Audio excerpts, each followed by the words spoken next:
Hello everyone, welcome again to 5 questions, 5 answers with Kunle Adepoju on Fog TV.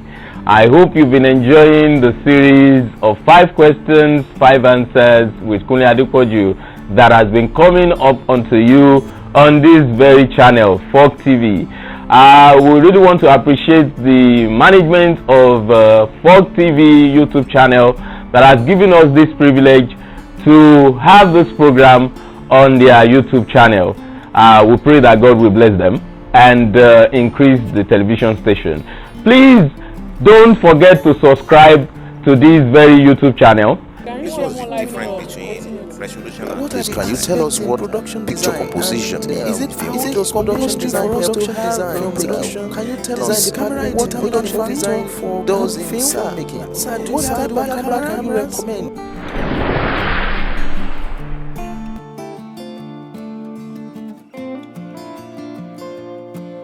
Hello everyone, welcome again to 5 questions, 5 answers with Kunle Adepoju on Fog TV YouTube channel.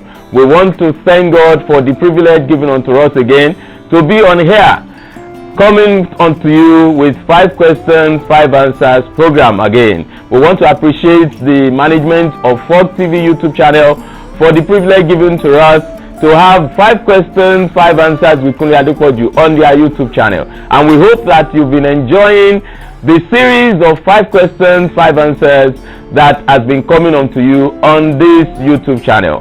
Please don't forget to subscribe and always press the notification button so that you can be notified when content like this and other contents coming up on Fog TV will be dropping.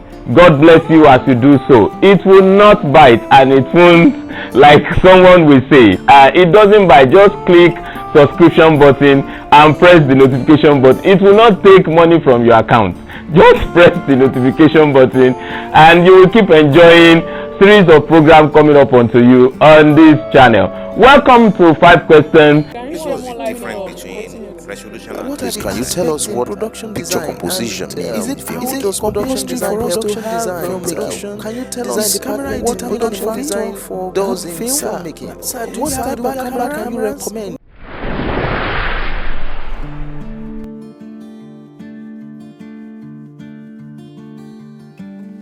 So welcome again to 5 questions, 5 answers with Kunle Adepoju. We have come also again with another 5 questions that we'll be answering on this very YouTube channel. As usual, Big Sam also asked another question, and we are starting with his question.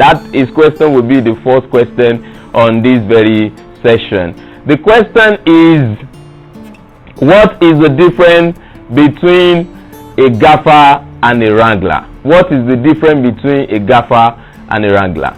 Now we start with the wrangler. A wrangler is a personnel in filmmaking, and it can also be in other fields as well, because in field like polo, wrangler are people who take care of animals, who take care of some important products on set. So in filmmaking, wrangler is a particular person, a personnel who take care of a particular product that are brought to set. For example, if you have a production that involves the use of dog, involves the use of cat, involves the use of some live animals that you are bringing to set, maybe acting with people, acting with other talents. So such a person who is going to take care of them is the person we call a wrangler. And it's totally different from a gaffer. So when you talk about a gaffer, you are talking about lighting department, the head of the lighting department, someone who is the head of the lighting department. You know, in cinematography, in photography generally, in filmmaking, there is a department of camera, there is department of light, and there is department of sound. So in the department of light, the head of the department of light is called the gaffer. That is the answer to that question. We have another question, which is going to be the question number 2. This question is coming from an anonymous. The name is not here. It's coming from an anonymous, and the question is, what determines the speed of camera movements? I don't know why people are asking very many questions about camera on this very channel. So, but we will be answering all your questions as you're dropping them. So this question is coming from an anonymous. The name is not written. The question is, what determines the speed of a camera movement? What determines the speed of a camera movement? I think if I get your question right, you are asking that what determines the speed, how a camera moves, as in the speed of the movement of a camera in any shot you are taking, if I get your question right. At most times, you know, there are films are in genres, and one of the things that determines the movement of a camera is, number one, the genre of the film you are shooting. For example, if you are shooting an action movie, most times the movements in such movie might be faster. You see camera moving in a fast movement. You know, you see fast movement of camera. So at that moment, the genre of that very film determines the movement of that camera. You know, you will have watched some movies where you will see camera on handheld, and it's not a completely static shot. It's not a completely steady shot, but you will still see that the camera is moving slightly because it's handheld, and is acceptable for that kind of movie, because the genre of that movie can accept that kind of movement in the camera. And when you talk about movement on slider, or movement on tracks, or movement on jib, or movement on crane, now how slow or fast the movement of the camera will be is determined by the flow of the story. So that's another factor that can determine the speed of your camera movement. The flow of the story. The flow of the story can also determine the speed of your camera movement. For example, if it's an emotional scene, a scene that is full of emotion, a scene that is full of sympathetic mood. So in such a mood, you can't expect the camera to be moving in a fast way. Camera cannot be very fast. So there will be a slow movement of your camera in a way to drive the message into the heart of the audience. So at that moment, the factor that determines the speed of the camera movement at that moment is the mood, is the emotion, is the flow of the story at that very particular movement. So it can a flow or the movement of a camera, the speed of the camera movement can be determined by either the journey of the movie or the flow of the scene, the flow of the story. So the flow of the story can also be a factor. And another factor that can determine the speed of motion is the director's intention.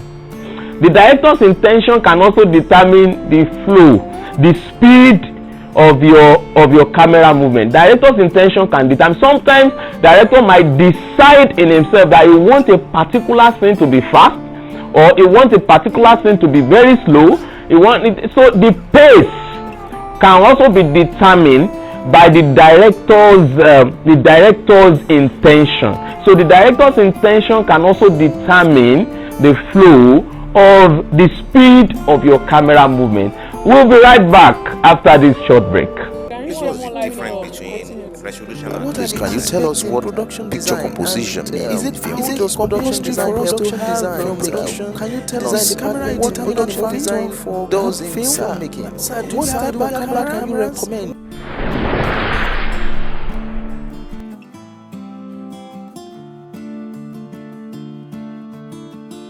Welcome back to 5 questions, 5 answers with Kunle Adepoju, and we are now moving to the next 2 questions. And one of these questions is coming from one of the MEFA students, Samson Salau. Samson Salau is the one asking this question.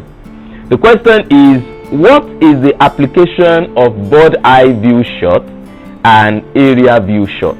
What is the application of bird eye view shot and area view shot? Are they the same or they are different? Are they the same or they are different? These are two questions in one, so we'll answer them accordingly.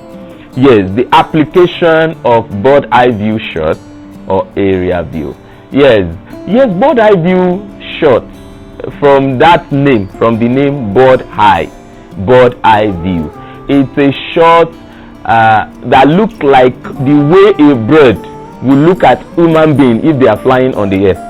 So it's a shot that looks like the way a bird will look like human being if they are flying in the air. So bird eye view, the bird eye view is a shot. It's a shot that is wider than normal wide angle. It's a bit wider than normal wide angle, but it's a shot that looks directly into the head of a particular subject. So the shot is a little bit higher than the high angle shot. A little bit higher than the high angle shot. Personally, when I take time to do such a shot in my movies, I call them 90. I call them 90 degree. I call them 90 degree shot, 90 degree high angle. So I call them 90 degree high angle. Why do I call them 90 degree? Or I call them 90% high angle. Let me use 90% high angle. 90% high angle. They are not completely 100%, but they are 90% in the sense that they are not completely straight 180 degree high angle. They are less than 180 when it comes to taking it. So, but when you talk about area view, you are talking about a 180 degree view of the camera. Camera is viewing the subject. Camera is viewing the subject from a 180 degree angle above that subject. Camera is viewing the subject from a 180 degree angle above that subject. That is area view. So an area view will view a large expanse, a large expanse of place. It will be like a long shot, like a wide shot. But when you are talking about bird eye view, you are talking about an angle that is a little bit less than 180, but what you will see will be more like you are having a fish eye. Will be more like you are having a fish eye. So on that very particular subject, and bird eye is a shot that centers on a particular subject, but the area view is showing the expanse of it, just like you are taking an establishment shot but from a high angle.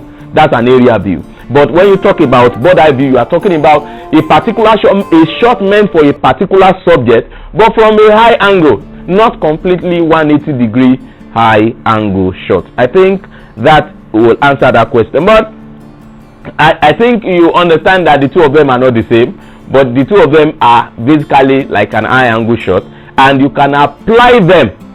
You can apply bird eye view to the point of view of a particular thing from a high angle.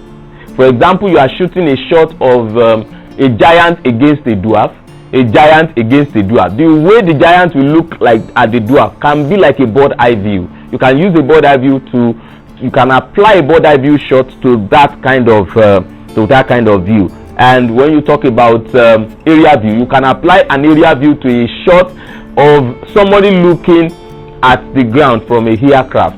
Somebody looking at the ground from a aircraft. So you can apply a high angle, an area view in that regard. Yes, another question. This question is also coming from one of the MEFA students. Yes, and the question is also coming from the same MEFA student, Samson Salau, is asking this question also. The question is, how can steadiness be achieved on handheld crabbing? On handheld crabbing. These are questions from someone who have really learned camera movement. How can steadiness be achieved on handheld crabbing? Crabbing is, for those who don't really know what crabbing means, crabbing is a camera movement. crabbing is a camera movement like when the camera operator is moving like a crab. For the Yoruba men, they understand how a crab normally moves. Crab moves on his side. He moves with his side. So when a camera operator is moving with his side, not like he's moving to the front or moving to the back, but he's moving with his side, taking his step on his side, is what we refer to as crabbing. And when you carry camera and you are doing crabbing with your camera, obviously your camera cannot be steady. But not that your camera will give you a shaky shot that will not interpret your story. It will not that your camera will give you a shaky shot that can confuse or disrupt the view of the audience. So how do you now do that so that you will not disrupt the view of the audience while you are crabbing? One thing you need to do is that you yourself need to be very steady. You need to be in a very good state of mind before you can crab.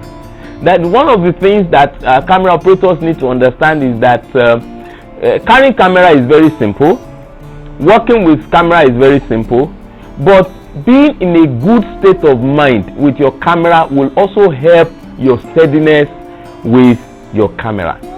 You are handling camera and you have fear in your body.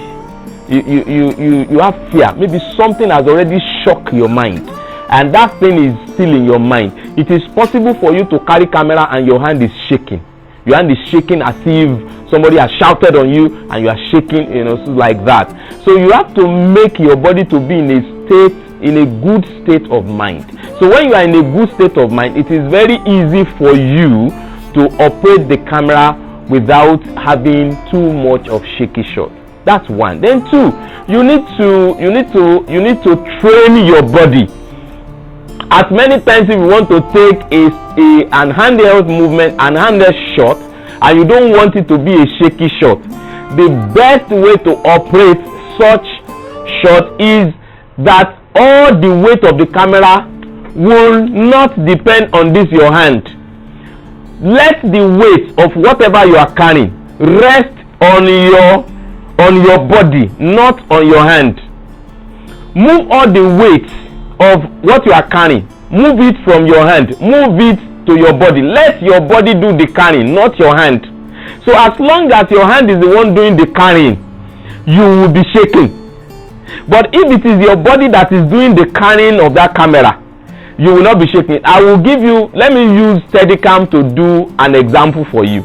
Sometimes when I operate cameras with handheld, some people used to ask me, this man has become Steadicam. Did you use Steadicam to actually achieve that shot? No, I didn't use Steadicam, but I applied the principle of Steadicam, and that is what I will teach you if you want to achieve a steadiness with your shot, with your crabbing. So what you will do is that let's study Steadicam. Let's study how Steadicam really works. Steadicam has a vest. You put on that vest. Now it is on that vest that you hang ham. Steadicam has ham. So you hang the ham on the vest. Now the ham has spring. That spring absorbs the jerking of the camera. The spring will absorb it, instead of just like when you are just like with the car, there is shock absorber in every car. Instead of the car to just bang the ground, just hit the ground hard, it will not hit the ground that very hard. It will just bounce softly. It will bounce softly. Now the same thing happens to the arm of the Steadicam. The arm of the Steadicam will make the jerky to bounce softly. Now it is the arm that will absorb the jerking, but the weight of all the loads of the camera and the Steadicam arm is resting on the vest. Now making all the weights of the Steadicam and the arm to rest on your body. So the same principle is what you will adapt. The same principle is what you will use when you are crabbing with your camera. let all the weight of the camera as well as your hand as you spring the jerking rest on your body. As long as they can rest on your body, I don't know how to explain that more than that, because that's what I used to do. So everything rests on my body instead of resting on my hand. Everything rests on my body. Then my hand is not shaking. It is this that is carrying the weight. It is this body that is carrying the weight. And for that reason, you will definitely have a steady shot with your crabbing. That's all I could explain to you when it comes to steadiness with handheld crabbing. We'll be right back after this break. Can you tell us what picture composition is? It production design for film production? Can you tell us what production design does in filmmaking? What type of camera can you recommend?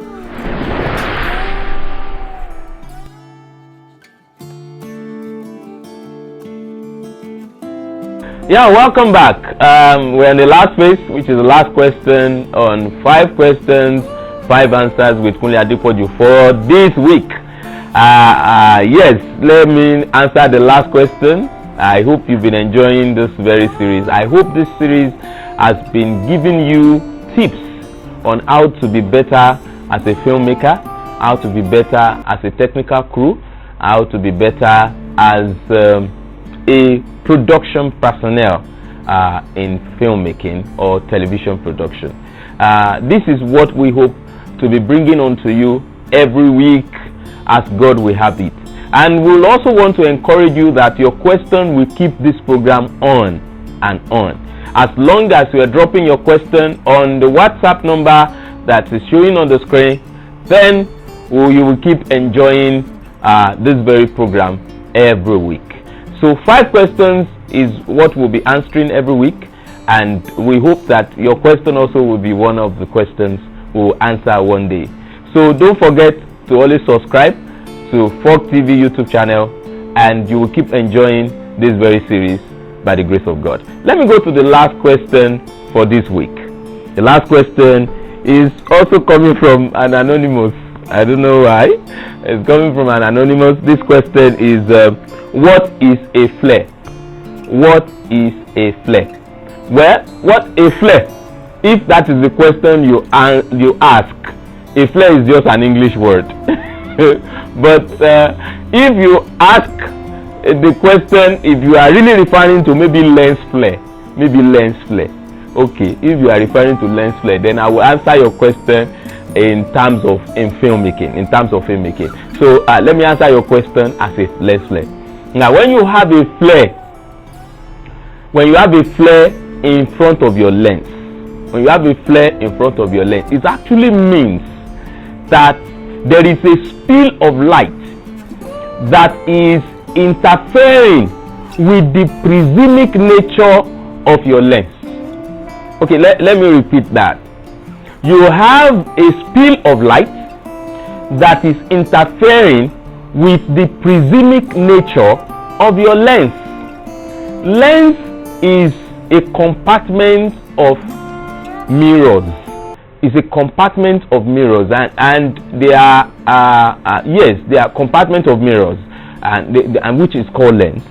So we have different type of lens inside a lens. When you see a lens, there are different type of lenses that are packed in it. You can have concave lens, you can have convex lenses, you can have plane mirrors in them.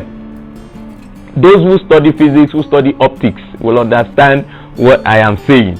So you have all those things, and when a light is striking a part of this prismatic nature of your lens, then you have flare. This must have happened to many of us when we walk on the road at night. You know your eyes is a lens, and when you walk on the road at night, sometimes you just see a light, a car coming ahead of you, and that car is just flashing the headlamp onto you. And when it flashes the headlamp onto you, you will see like as if that light is, you see the ray, distinctive ray coming from that headlamp. That is an example of a flare. So it happens to lenses and camera too, and the way by which that happens is when the light is directly facing the camera. When the light is directly facing the camera, as you see me now, there's a backlight behind me. There's a light behind me, but despite that fact, you didn't see flare distracting you watching me. Even though there's a light that is facing the camera directly, all will achieve is to do a kind of guiding the flare from entering the lens. We guide the flare from the light, and we also guide the flare from the lens. That is the reason why in most film shoots we use what we call matte box. When you use matte box, you can use that matte box to guide that excess light that want to interfere with your lens prismatic nature. You will guide it with the matte box, you guide with that flank, and then you will not experience a flare in your camera lens. With this we have come to the end of 5 questions, 5 answers this week. We hope you will join us next week by the grace of God, when we'll bring in onto you another 5 questions and another 5 answers to those 5 questions that will be coming up onto you. Don't forget to subscribe to Fox TV YouTube channel and press the notification button. Just like I will say that it doesn't take anything out of your account. It doesn't take money out of your account.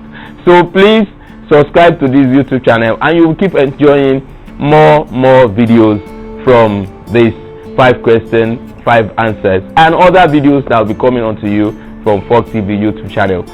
Thank you, God bless you, and bye for now.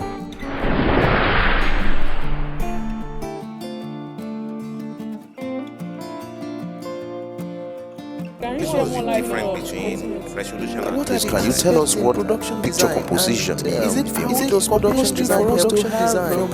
Can you tell us what production design does in filmmaking? What type of camera can you recommend?